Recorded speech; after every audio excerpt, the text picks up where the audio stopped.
Olivia, we looked at 6 different factors to answer that question. And the 6 factors that we looked at were market pig prices, feed prices, productivity, fixed cost, wage rates, and then labor usage. And we looked specifically at then how each of those factors contributed to the relative profitability or unprofitability of producers in each country, and then compared them sort of to an average to determine if they have a competitive advantage or disadvantage.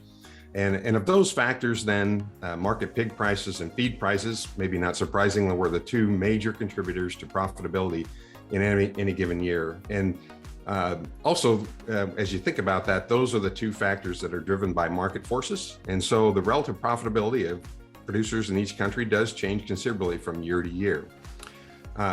It kind of shakes out around continents in regard to the relative advantage or disadvantage. Producers in Asia tend to have relatively high feed prices, which gives them a disadvantage, but they also tend to have relatively high market pig prices, which gives them a big advantage. Countries in the Americas, on the other hand, are on the opposite end of the scale. They tend to have lower feed prices, which gives them a competitive advantage, but they also then tend to have relatively lower market pig prices. The other factors that we looked at tend to be more stable from year to year.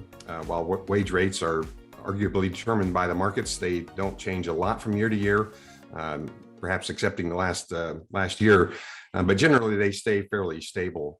And of those other factors that we looked at, productivity was actually the one that had the greatest impact. So it was kind of after the market pig prices and feed prices.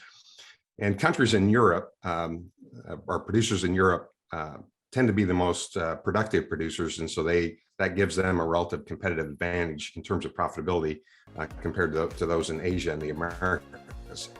Finally, then, fixed costs, wage rates, and labor usage also contributed significantly to the competitive advantage and disadvantage for producers in each country, but to a lesser extent than market pig prices, feed prices, and productivity.